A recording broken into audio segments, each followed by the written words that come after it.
Bonjour, aujourd'hui je vais vous montrer comment annoter un texte pour ne pas le lire tout bonnement et de ne rien se rappeler à la fin. Souvent, moi, quand je vais lire un texte et si je ne l'annote pas, à la fin, je me rappelle absolument de rien. Donc, c'est important d'être capable de souligner les mots-clés dans un texte et être capable de résumer chacun des paragraphes en 2-3 mots. Pourquoi? C'est pour après, quand on va aller chercher l'information dans le texte, on n'est pas obligé de relire plusieurs fois notre texte. On a seulement à aller regarder ce qu'on a écrit dans la marge. Donc, on gagne au niveau de la compréhension, mais on gagne aussi au niveau du temps. Donc, si je vous ai choisi un texte qui parle de René Lévesque, un grand personnage de l'histoire du Québec. Donc, la première chose qu'on a regardé quand on lit un texte, c'est de regarder le titre. Bon, le titre, là, il n'est pas présent, mais habituellement, bon, ça serait écrit René Lévesque, cet homme d'histoire, admettons, et les intertitres. Les intertitres, c'est ce qu'on a ici. Éducation, ça, c'est un intertitre. Carrière journalistique, c'est un intertitre. Début à la radio, c'est un intertitre. Et correspondant de guerre. Donc, les intertitres servent à quoi? Servent à marquer les grandes articulations du texte. C'est nécessaire pour savoir, en gros, de quoi vont parler ce paragraphe-là, ce paragraphe-là, ce paragraphe-là, celui-là, pour ce qui est de la famille. Donc, comment on souligne en premier les mots-clés? C'est sûr qu'on ne soulignera pas. Si on souligne tous les mots, ben on ne retiendra rien. Souvent, je vois ça des élèves, ils vont souligner tout le paragraphe et ils vont me dire « tout est important ». Non, c'est pas vrai que tout est important. Il y a des choses qui sont plus importantes que d'autres. Ce qu'on va souligner souvent dans une phrase, ça va être des noms, parfois des verbes aussi. Donc, avant de savoir ce qu'on souligne dans une phrase, c'est mieux de la lire au complet ou lire une partie de la phrase, puis après, on va dire « ah, qu'est-ce que je dois retenir dans cette phrase-là? Quelle est l'information qui est la plus importante, qui est la plus pertinente? » Donc, si on commence avec le premier paragraphe, René Lévesque grandit à New Carlisle, un village à majorité anglophone et bourgeoise, comptant à l'époque près de 1000 habitants, situé dans le comté de Bonaventure en Gaspésie. Bon, jusque-là. De dire que le village compte 1000 habitants, est-ce que c'est important? Non, c'est un détail, c'est une idée secondaire, donc je n'ai pas besoin de souligner ça. Donc, ce que je vais peut-être souligner, c'est qu'il est né à New Carlisle, puis c'est un village. Il n'est pas né dans une grande ville, c'est ça qui est important dans ce bout de phrase-là. Donc, si on continue, s'il naît le 24 août 1922 à l'hôpital de Campbellton au Nouveau-Brunswick, l'hôpital le plus proche de son village de résidence à l'époque, c'est que son frère aîné, qui est né à la maison, est décédé à la naissance. Qu'est-ce qui est important là-dedans? Le nom de l'hôpital, c'est important? Le lieu de l'hôpital, c'est pas vraiment important. Ce qui est important, c'est que son frère aîné est né à la maison, il est décédé à la naissance. Le fait que son frère aîné est décédé, ça c'est une information importante en ce qui a trait à la biographie de René Lévesque. Donc je continue. Sa mère est Dionne Pinault, son nom c'est pas vraiment important, descendante d'une lignée des seigneurs de Tilly, et son père est Dominique Lévesque, un avocat trouvant ses racines dans la vaste région de Rivière-Ouelle, Kamouraska, Rivière-du-Loup et antérieurement à Hautot-Saint-Sulpice, Normandie.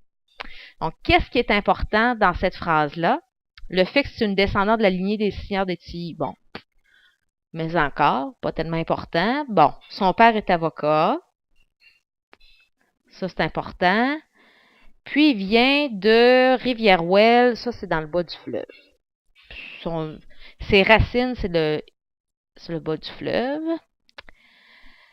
Je ne soulignerai pas autre chose dans cette phrase-là. Si je continue, il est l'aîné d'une famille de 4 enfants. Ah, le fait de savoir qu'il est l'aîné, ça c'est important parce que ça vient déterminer, c'est une de ses caractéristiques sociales. C'est comment il se situe, quel est son rang dans la famille. Ça c'est important.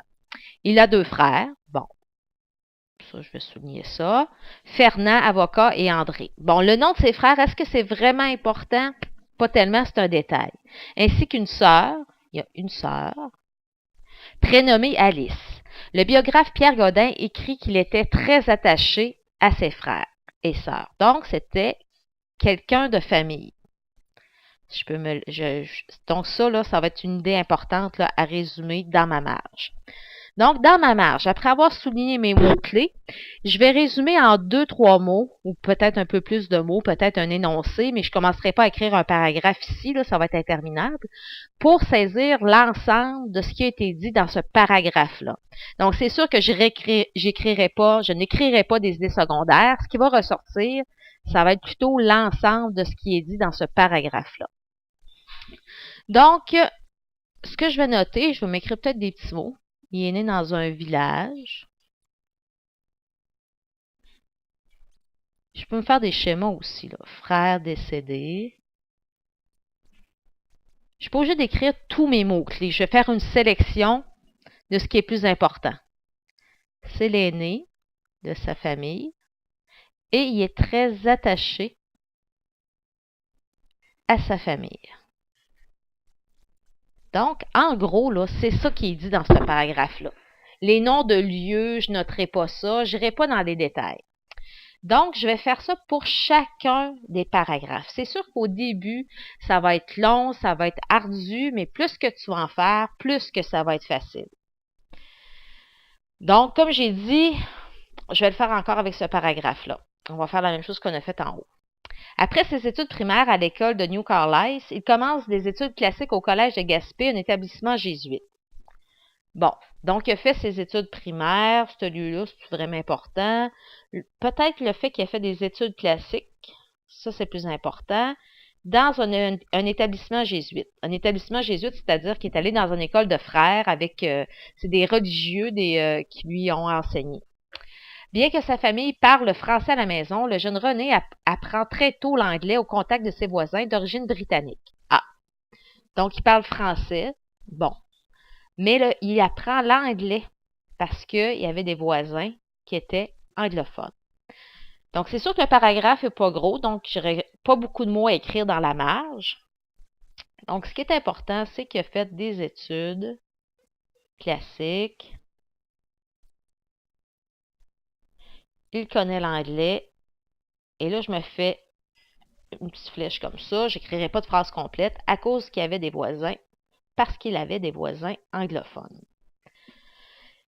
Et ça va être très pratique parce qu'au lieu de relire mon texte au complet, si entre autres je fais une compréhension de texte, je n'aurai qu'à relire seulement ce que j'ai écrit dans la marge. Et ne faites pas l'erreur d'écrire un paragraphe complet dans la marge parce que ça ne vous servira à rien, ça va être inutile et ça va être illisible aussi. Vous allez perdre encore plus de temps. Donc, c'est avec la pratique que vous allez devenir meilleur. Et je vous souhaite bonne chance dans vos démarches d'annotation. Au revoir.